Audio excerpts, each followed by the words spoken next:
everybody, this is Pam with Jesus Junk Journals, and we're going to go on with our Hope mini journal today. So here's the dried decoupaged pages, and I was going to show you this. So when I was busy doing this the other day, I was working on one side, but I wasn't paying attention to what was happening down on my plastic sheet, and so you have to really be careful and wipe it off each time. So I managed to get blue dye from this page onto this one right where it says hope, a confident expectation. But that's okay because I will put that somewhere else. I'm going to make sure that message gets across. I wanted to make sure and tell you that, and here's a step that sometimes I forget to do, and it's super important when you decoupage. You want to take a sanding block, or you can use an emery board even. You know, I've got a fingernail file, emery board, and you can use that too to go over it. And you just want to sand everywhere you decoupage, and it makes it soft. And that didn't get stuck down, so I'm just going to tear that off there. But you'll be amazed at how nice it feels when you do this. Takes off whatever's sticking up, and it goes from being really rough and not nice to touch to really soft. And it catches the loose paper and kind of gets rid of that, ages it. Okay, so they're super soft, and don't worry if they're still curling up a little bit. That's all going to get pressed out when you get your journal put together. So now, because it's a mini journal, I only put, and then here's these four.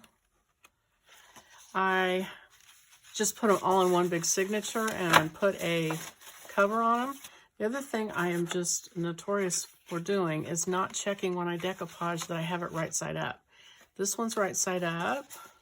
This one's not. And did I get this one right side up? No, this is upside down. And this one didn't really matter, I guess. Well, the bird's going the wrong way, but I don't think you can even tell. And then these don't matter because it's pattern.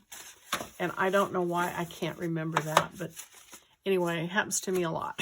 So what I'm going to do is fold these and ink them.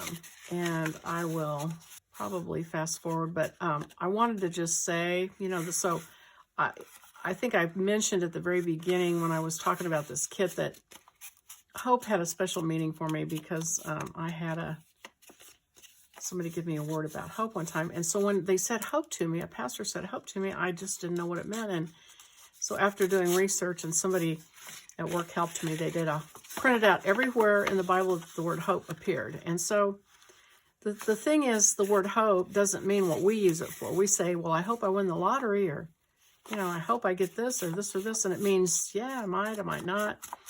But hope in the Bible is a confident expectation. What did it say? There is no doubt about it. Hope, a confident expectation. It's talking about like something that you know you're going to have for sure. And one pastor explained it like saying hope is faith in something that's going to happen in the future.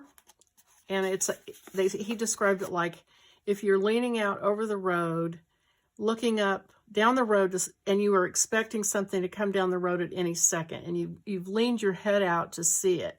So you know it's coming, and you're expecting it, and you're just waiting anxiously for it. That's Bible hope. And so the hope we have is heaven, because we know it's going to happen, but it's in the future. And the hope that we have is that Jesus will return for us, and that we will have our new glorified bodies. All those are hopes because they're not going to happen right now. So that's what hope's about. I'm just going to use my bone folder, folding bone, to get a really good crease on these, especially these ones that have been decoupaged.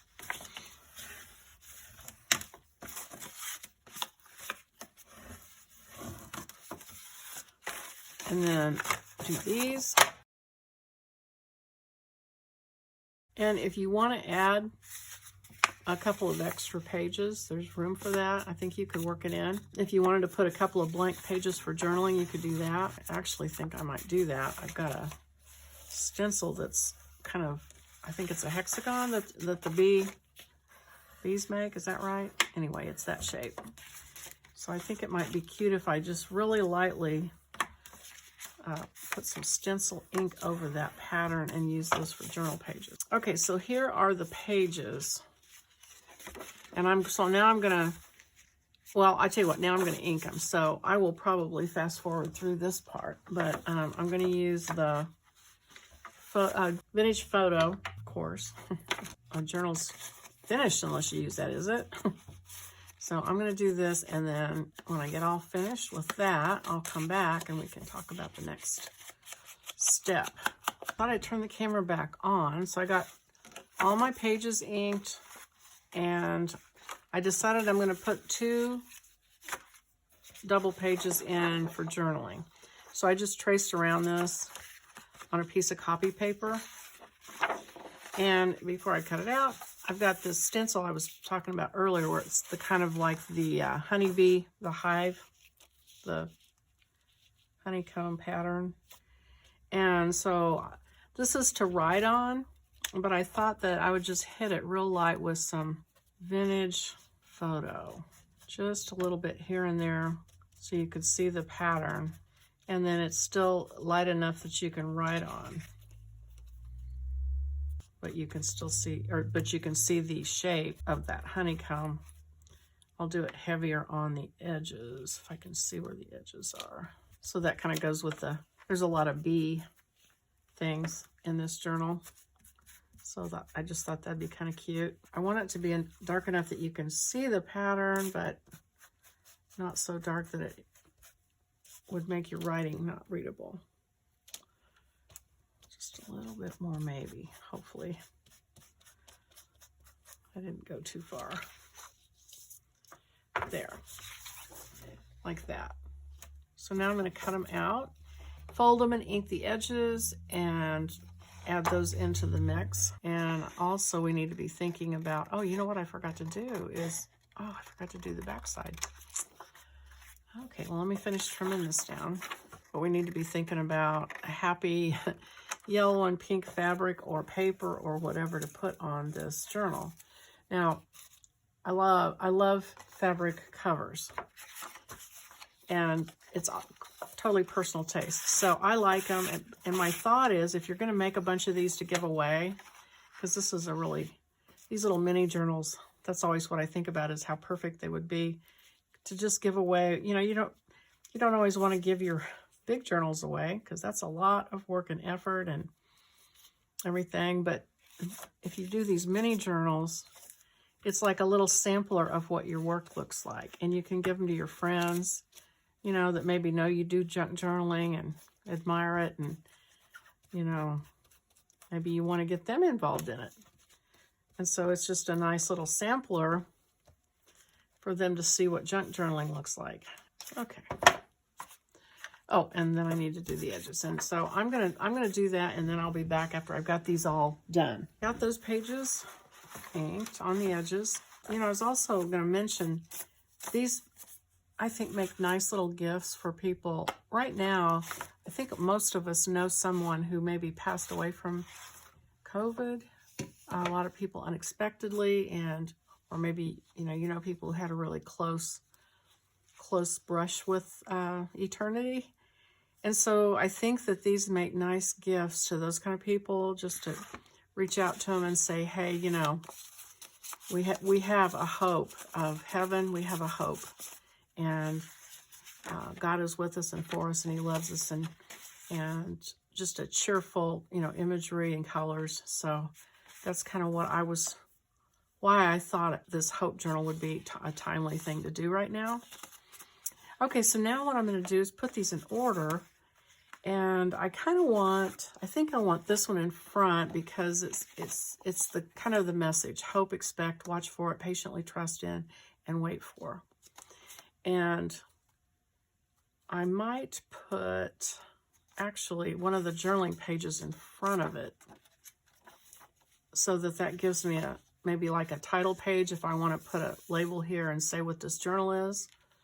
And so then that would be the next page. Oh, let's see. I might do this one next. Waiting. This has got the hymn, Standing on the Promises of God. Oh, and the other thing is, you want to see which one you like for the middle. And I really like this one, but then I really like this one too. I think this one might be my middle one. So I'm going to go ahead and put this one in.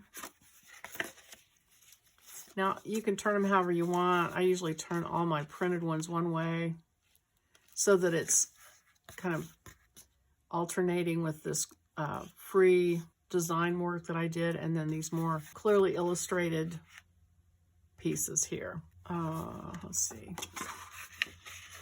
Sometimes it works better not to do that. Now look, I'm gonna organize these, and then I'm gonna reorganize these, and then I'm gonna reorganize. You know, there is no doubt about it. That's good. And then this one may be in the middle. Now, see, I'm turning it around the other way, so that's in the middle. And then I've got another journaling one that I'm gonna maybe put behind. I might put it in front of this blue, because that blue's something else. It doesn't really go with anything else in there. Honestly, I'll probably cover it up with something. I just have a feeling. And I don't know about you, but that happens to me on almost every journal. I'll do all my fun things, and then when I get done, there's certain pages that I just don't really care for. And so I can do several things to change that. So now what I do is I go through and I look to see if these match side to side, and that looks nice together. This is a little blah, these two together, so let's see. Well, those kind of go good, the pink and the pink. If I swap this out, let me see how that goes. So, and I'm not going to spend all day talking to you, because what's going to happen too is things get shifted and moved around, but that way you've got some color here, and it kind of, for me, breaks up the fact that this is a plain page. Those go together for my taste. Those are okay. I just want to see if there's any conflicts. Now see, those, I'm not real crazy about that, but that may be a case where I just need to scrap over it. Same here. They're both upside down. Not crazy about this. I'm going to do this. I'm going to turn it around. So that's kind of my preliminary, what I think will be the order of things. So I'm going to put a clip on that. I'm going to go ahead and I think do a little bit of scrapping while I have these pages. I'm just going to look through. I feel like this probably needs, both of those do. A little bit of breathing room. So I've got my scrap bucket out.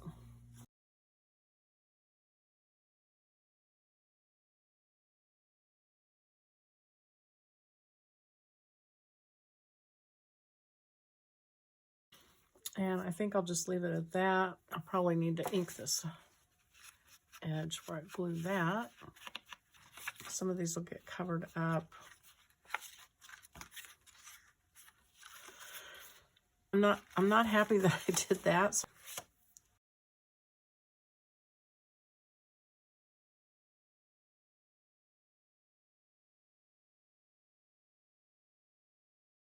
And so I'm going to do a little bit of faux calligraphy here. Not a whole lot. Which of course is just, you make the downstroke thick.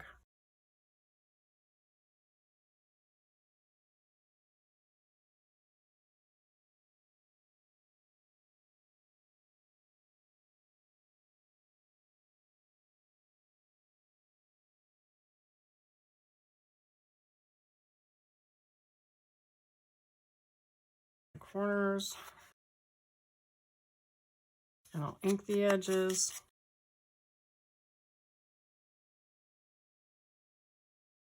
That way I don't lose the message that I messed up with my careless painting. So I'm just going to go ahead and stick that on. And that's my plan B on that. Look through the rest of it. See if I see anything that I just can't live with, or that I know I won't be able to cover up. I've got two upside down things going on here. So I am going to a little bit of paper here, I think.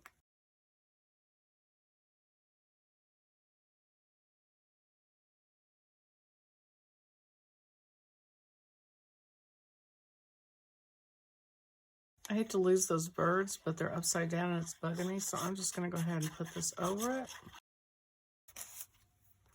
All right, and I'm going to leave that one alone for now. So I think that is it for now. I'm going to go ahead and stop on this video. And oh, also, you might want to start gathering some of your little yellow things. I found this handkerchief in my collection with this really cute little lace edge in yellow. At the Dollar Tree store, I found, no, I'm sorry, this was Hobby Lobby, and they had 50% off Paper Studio. These bee stickers, so I thought I might use those. And then Dayspring Illustrated Faith has these little hexagon shaped stickers that I think may look cute. They came in turquoise too. So I've got these little paper cutouts that it might be cute to put in. So anyway, start to gather those little pieces up. And I will see you on the next video. I really appreciate you watching and coming along with me to make this journal. And I will see you next time. Bye-bye.